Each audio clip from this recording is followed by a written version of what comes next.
অবশেষে পৌঁছানো গেল সেনাপতি পুত্র। অবশেষে আমরা ওই দেখো পৃথ্বীরাজ এবারে ছবে ত্রিউদ্দীপ, বলেছিলুম না? ওই দেখো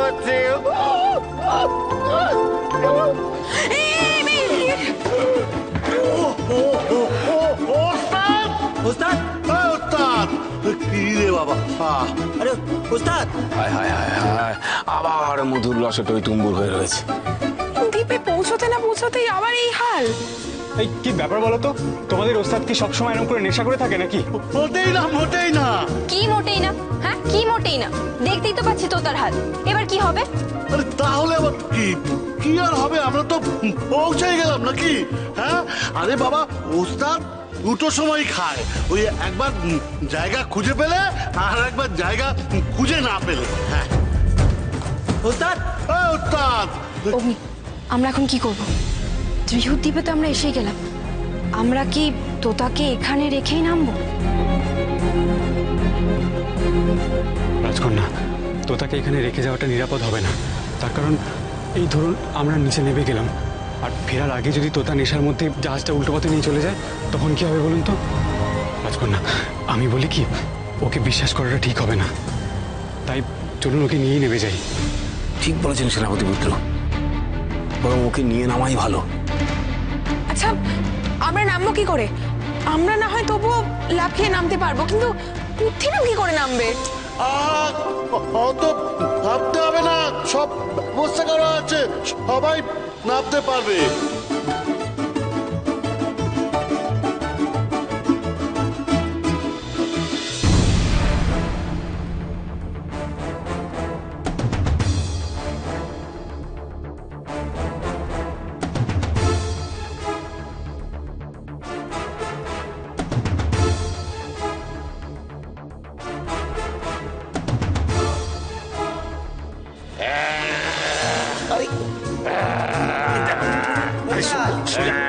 সোজা হয়ে দাঁড়ান। এই সেনাপতি পুত্র, কি করা যায় বলুন না? এইভাবে নাবিক যদি কথায় কথায় কথায় কথায় যদি বেহুশ হয়ে যায়, তাহলে আমাদের কি হবে? কি আর করা যাবে বলো? এই নেশারও নাবে কি পারে আমাদের পৃথ্বীরাজকে চালাতে? আর দেখলে না কত তাড়াতাড়ি আমাদের এখানে নিয়ে চলে এলো। তুমি তো দেখছি ভাই একটা সামান্য তোতাকে সামলাতে পারছো না, কি করে নিজেকে সামলাবে? সোজা এই, কে? বাজে কথা বলার জায়গা পায় না। আপনি বাঁচলে বাপেন না। ধরুন আপনার তোতাকে। ঘুষ ফেরান, ঘুষ ফেরান, ঘুষ ফেরান। ওস্তাদ! ওস্তাদ! ওস্তাদ! ওস্তাদ! বাবা, অবস্থা! ওস্তাদ! ওস্তাদ! এই, বাবু, চলো। ওস্তাদ! ওস্তাদ!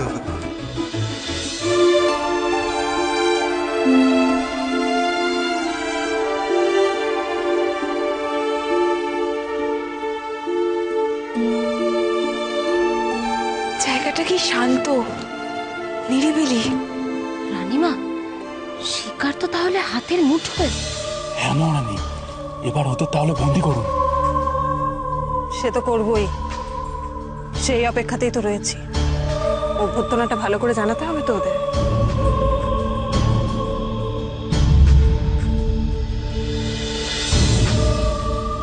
এই গোলকে এবার ওরা আটক করবে, আর তারপরেই বাধ্য হবে আমার হাতে মানচিত্র তুলে দিতে। অগ্নি, আমি কিন্তু একটা কথা বুঝতে পারছি না। আমরা আমরা এই দ্বীপে এলাম কেন? রাজকন্যা, সেটা আমার কাছে অজানা। মানচিত্র যে কেন হঠাৎ এই দ্বীপের হদিশ ছিল, সেটা আমিও বুঝতে পারছি না। সে কি, ওরা জানেই না যে এই দ্বীপে কেন এসেছে? মানচিত্র থেকে ওরা সবটা ভালোভাবে জানতে পারেনি। আশ্চর্য। আস্তে আস্তে আস্তে আস্তে আস্তে। এই দেখলেন রাজকন্যা, অবস্থাটা দেখলেন? কি আদিত্য, তোমার কি হয়েছে? তুমি এমন করছো কেন? কিছু বলবে তুমি? আদিত্য, আদিত্য কোথায় যাচ্ছ? আদিত্য! এই দেখো গান্ডা আবার চ্যাঠামো শুরু করেছে। তো কি দরকার আছে ওদিকে যাওয়ার? এই শোনো, তোমরা তোতাকে নিয়ে তাড়াতাড়ি এসো। আমরা দেখি আদিত্য কোথায়। চল। বলছিলাম আমাদের যেতে হবে। হ্যাঁ যেতে হবে, দরকার আছে। তাড়াতাড়ি এসো, চলো তোমরা এসো। আদিত্য! ওটা চলো ভাই, যেতে হবে। চলো যেতে হবে, চলো যেতে হবে। কি আজব ব্যাপার রে বাবা, ওরা তো নিজেরাই জানে না এখানে কেন এসছে। হ্যাঁ, ওরা নিজেরাই যদি না জানে তাহলে আমার এখানে সে কি করবো? চলুন, তার চেয়ে বরং রানীমা আমরা ফিরে যাই। চুপ কর। মানচিত্র যখন এই জায়গার হদিশ দিয়েছে, তার মানে নিশ্চয়ই কোনো কারণ আছে ওদের এখানে আসার। সেটা কি হতে পারে? ওদিকে ওই বাচ্চা ছেলেটাই বা কোথায় চলে গেল, যেটা পেঁচা হয়। চল দেখি। হ্যাঁ,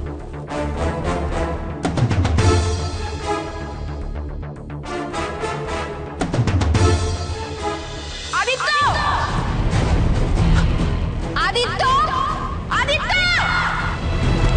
আদিত্য! আদিত্য! আদিত্য! ইস, এই গভীর জঙ্গলে কোথায় যে গেল ছেলেটা? আদিত্য! নারাজ কর না, আদিত্যকে তো কোথাও খুঁজে পেলাম না। ভাবলাম যে এই যাত্রায় আর নতুন করে কোনো অশান্তি হবে না। সে ভাবনার কোনো জো আছে? আবার নতুন করে জ্যাঠামো শুরু করে দিয়ে গেছে। কোথায় গেছে? হ্যাঁ, তার উপরে আবার এদিকে আবার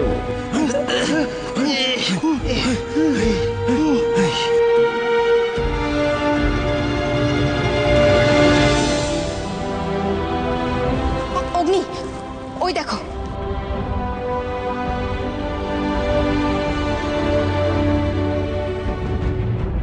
ওই দূরে ওই বড় গাছটার নিচে কেমন যেন একটা আলো জ্বলছে না? আচ্ছা, ওদিকে গিয়ে একবার দেখলে হয় না? তাহলে চলুন রাজকন্যা, আমরা ওদিকটা গিয়ে একবার দেখে আসি। হ্যাঁ চলো। চলুন। হ্যাঁ, তোমরাও যাবে। এই গভীর জঙ্গলে হারিয়ে যাওয়ার সম্ভাবনা প্রবল, তাই সবার একসঙ্গে থাকা দরকার। চল।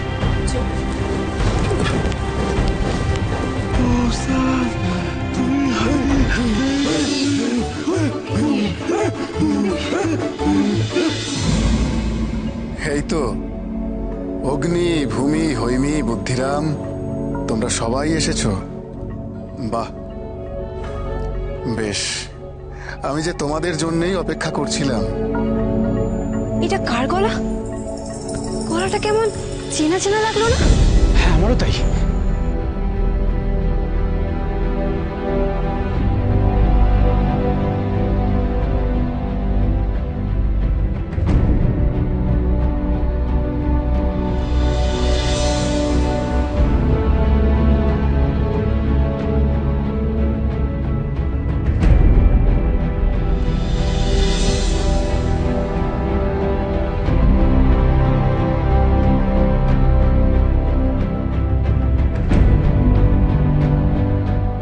দেখো না কে এসেছে এখানে। আমি তো এই দ্বীপে পা দিয়ে বুঝতে পেরেছিলাম তুমি এখানে আছো। বসো। এটা হবে আমাদের ভাই। চলো এই যে আসতে। ঠিক আছে, ঠিক আছে। এই যে জীবনে পাপের ভাড়ার পূর্ণ করতে তো কিছু বাকি রাখুনি। হ্যাঁ, একবার এই মানুষটার পা ছুঁয়ে দেখো পাপ কিছুটা কমে কিনা। ওটা পাপের ভার কমে যাবে। বেশ, এর নাম প্রণাম। আচ্ছা বলো তো তুমি এখানে ফিরে এলে কিভাবে?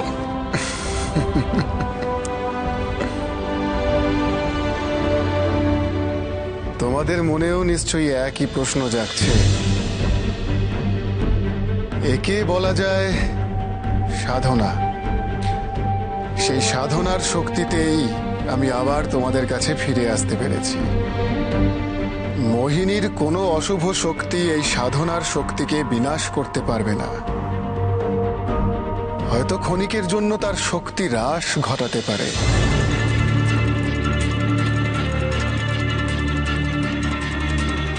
মোহিনীর অশুভ শক্তি কি কখনো কোনো শুভ শক্তির বিকাশকে বন্ধ করতে পারে? আর যে শক্তি ক্ষয় হয়েছিল তা ফিরে পাওয়ার জন্যই আমাকে পুনরায় এখানে সাধনায় বসতে হয়েছে। এইবার আমি বুঝতে পেরেছি মানচিত্র কেন আমাদের ত্রিহুদ্বীপে আসার নির্দেশ দিয়েছিল। আচার্যদেব, আপনার সঙ্গে দেখা করতে পারলাম, আপনার সাথে কথা বলতে পারলাম, এর থেকে আনন্দের আর কি হতে পারে বলুন? শোনো, তোমাদের এর পরবর্তী গন্তব্য হলো নিশ্চিন্তপুর, কিন্তু সেখানে যাবার আগে আমি অগ্নির সাথে একান্তে কিছু কথা বলতে চাই। তোমরা সকলে একটু তফাতে গিয়ে অপেক্ষা করো, আমার কথা শুধুমাত্র অগ্নির সাথে। আমি চাই আমাদের কথার সময় এখানে আর কেউ না থাকুক। আদিত্য, তুমিও যাবে।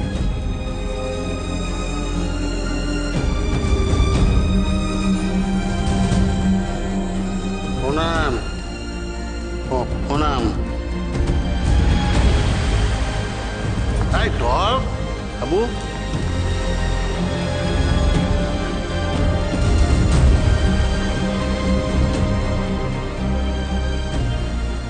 হঠাৎ আমাকে আলাদা করে কি বা বলবে? আমি তো আর রাজপুত্র নই। বিশেষ কিছু বলার থাকলে তো রাজকন্যাকেই বলতে পারতেন, কিন্তু আমাকে কেন?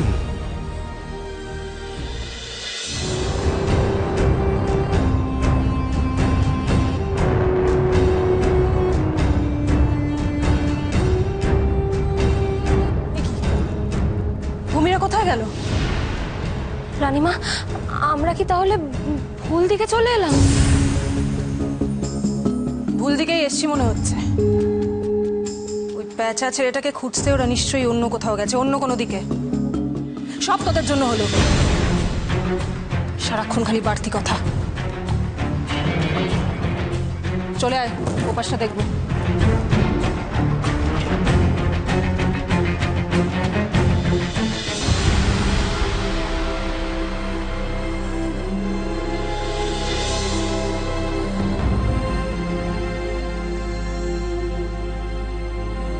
তোমার মনে এখন নানান সংশয়, নানা ধরনের প্রশ্ন জাগছে,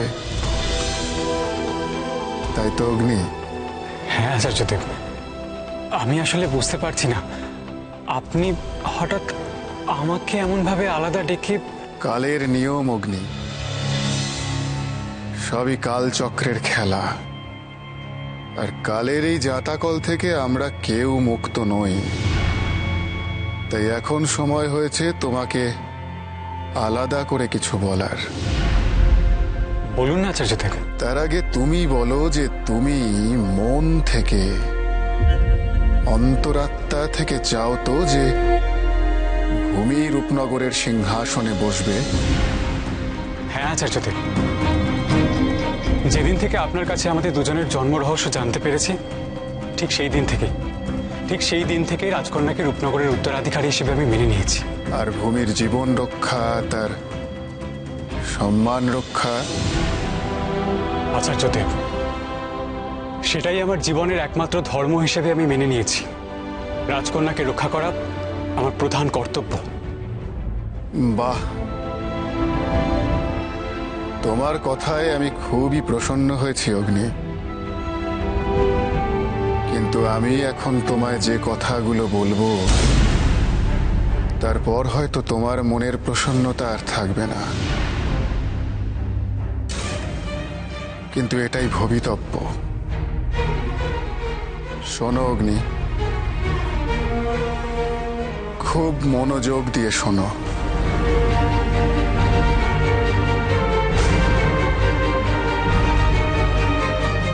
যদি তুমি সত্যি চাও যে ভূমি রূপনগরের সিংহাসনে বসুক, তাহলে আজ থেকে, এখন থেকে তোমাকে ভূমির সঙ্গ ত্যাগ করতে হবে। এখন থেকে, এই মুহূর্ত থেকে তোমার আর ভূমির পথ সম্পূর্ণ আলাদা হয়ে যাবে। তোমাকে আর ভূমিকে সম্পূর্ণ পৃথক হয়ে যেতে হবে অগ্নি। আপনি আপনি কি বলছেন আচার্যদেব?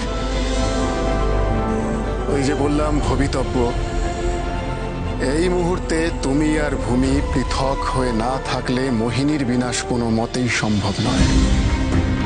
তাই তোমাদের দুজনের পথ পৃথক হতেই হবে। তাছাড়া তোমার জীবনের সামনেই আসতে চলেছে একটা মারাত্মক ফাঁড়া। আমি তো নিজেকে নিয়ে চিন্তিত নই, আমি তো রাজকন্যাকে নিয়ে। হ্যাঁ, ভূমির জীবনেও সেই ফাঁড়া আসবে। তাই তোমাকে ওর থেকে পৃথক হয়ে যেতেই হবে। যদি তুমি ভূমির ভালো চাও, তোমাকে ভূমির থেকে আলাদা হতেই হবে।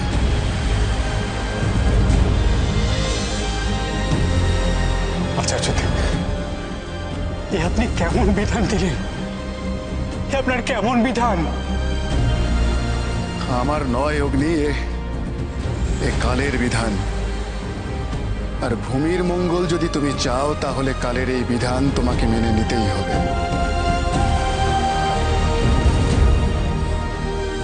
আচার্যদেব, রাজকন্যার মঙ্গলের জন্য আমি সবকিছু করতে পারি, কিন্তু কিন্তু মানচিত্রের কি হবে? আপনি তো বলেছিলেন আমি আর রাজকন্যা একসাথে চাইলে তবেই মানচিত্র দেখা দেবে। সে ব্যবস্থা হয়ে যাবে। ভবিতব্য যখন তোমাদের দুজনের কপালে এই লিখন লিখেছে, তখন মানচিত্রের ব্যবস্থাও নিশ্চয়ই হয়ে যাবে। তুমি শুধু বলো এই কঠিন পরীক্ষা দিতে তুমি পারবে কিনা।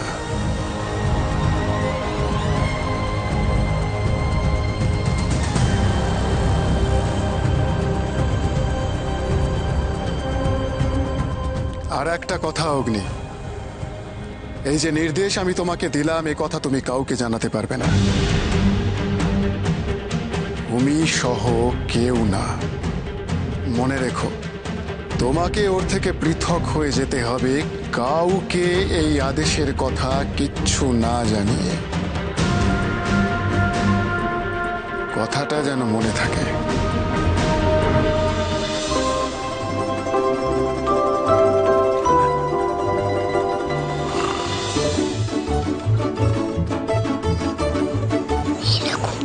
কেন বলো তো, এটা কি কোনো ঘুমানোর সময়? ঘুমার সময়? মধুর রসে টইটুম্বুর হয়ে আছে, তো ঘুমোবে না কি করবে?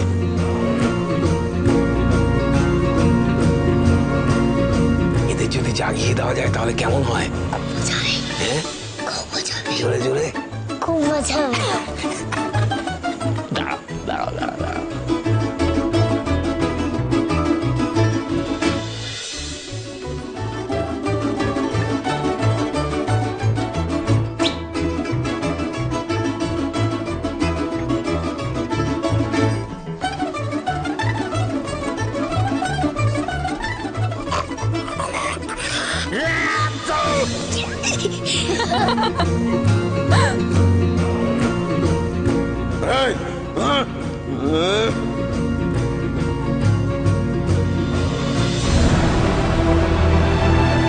এই ওই দেখ, অগ্নি এসে গেছে। যদি তুমি সত্যি চাও যে ভূমি রূপনগরের সিংহাসনে বসুক, তাহলে আজ থেকে, এখন থেকে তোমাকে ভূমির সঙ্গ ত্যাগ করতে হবে। তোমাকে আর ভূমিকে সম্পূর্ণ পৃথক হয়ে যেতে হবে অগ্নি। চল। অগ্নি, অগ্নি আচার্যদেবের সাথে এতক্ষণ কি আলোচনা করলে? কি বললেন উনি? কি হলো অগ্নি? আচার্যদেব তোমাকে একা নিয়ে গিয়ে কি বলছিলেন? বলো না অগ্নি। কি হলো অগ্নি?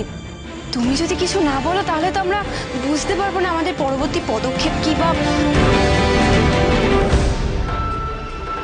এই যে নির্দেশ আমি তোমাকে দিলাম, এ কথা তুমি কাউকে জানাতে পারবে না। ভূমি সহ কেউ না। কি হলো? অগ্নি কোনো কথা না বলে এইভাবে চুপ করে কি ভাবছে? কোনো গোলমাল হয়নি তো? অগ্নি কি হলো বলো? কি হলো বলো? বলছো না কেন অগ্নি? বলো, কিছু তো বলো। অগ্নি, তুমি যদি না বলো তাহলে তো আমি বুঝতে পারবো না।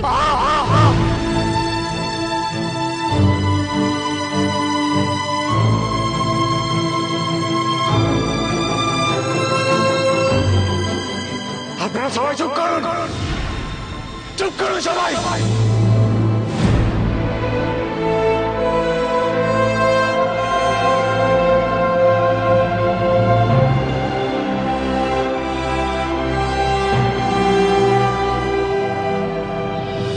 কিভাবে সম্ভব হবে?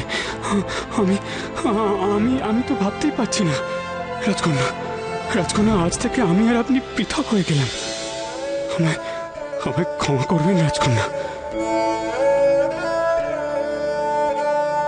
কিন্তু এটাই সত্যি, এটাই বাস্তব, আর এটাই আমাদের ভবিতব্য। আজ থেকে আমার আর আপনার পথ আলাদা।